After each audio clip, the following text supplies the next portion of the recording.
ជំរាបសួរខ្ញុំបាទឈ្មោះឯកសាមរីខ្ញុំនឹងមកចែករំលែកអំពីកីឡាមួយប្រភេទដែលប្រជាជនកម្ពុជាយើង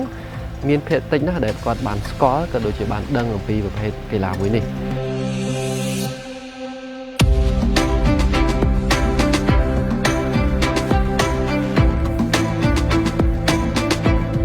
កីឡានេះគឺជាកីឡាទ្រីយ៉ាថ្លុងដែលកីឡាទ្រីយ៉ាថ្លុងនេះគឺមាននៅក្នុងប្រទេសកម្ពុជាយូរមកដែរហើយក៏មានព្រឹត្តិការណ៍ការប្រកួតថ្នាក់ជាតិជាច្រើនកីឡាទ្រីយ៉ាថ្លុងគឺមាន3វិញ្ញាសាគឺទ្រីយ៉ាថ្លុងគឺមានការហែលទឹកជិះកង់រត់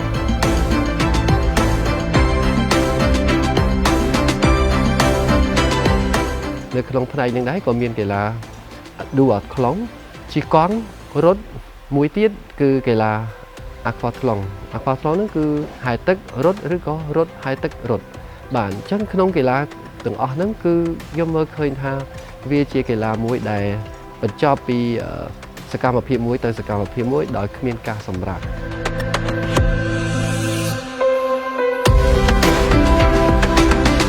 កីឡាករនៃកីឡាទ្រីយ៉ាថ្លុងឬឌូអាថ្លុងក៏ដូចជាអាក្វាថ្លុងគឺត្រូវការហ្វឹកហាត់ខ្លាំងណាស់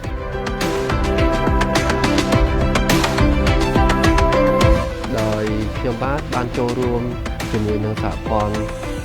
កីឡាទ្រីយ៉ាថ្លុងកម្ពុជាក្នុងវគ្គបណ្ដុះបណ្ដាលជាគ្រូបង្វឹកកម្រិត1ខ្ញុំលើកទឹកចិត្តឲ្យអាណាព្យាបាលដែលចាប់អារម្មណ៍ក្នុងការចង់ឲ្យកូនសាកល្បងជាមួយនឹងកីឡាប្រភេទនេះ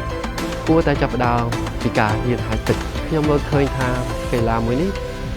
ត្រូវការ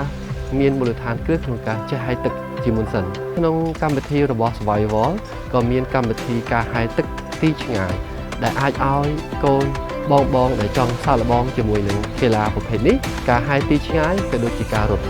បច្ចុប្បន្នគឺយើងមានក្រុមកីឡាកររបស់យើងដែលបានចូលរួមអាក្វាថ្លុងវិញ្ញាសាហែលទឹកហើយនឹងរត់ទៅតាមវ័យរបស់គាត់ទៅតាមអាយុរបស់គាត់ចង់ឲ្យស្គាល់ពីប្រភេទកីឡាមួយនេះគួរតែចាប់ផ្ដើមពីការហែលទឹកជាមុនសិន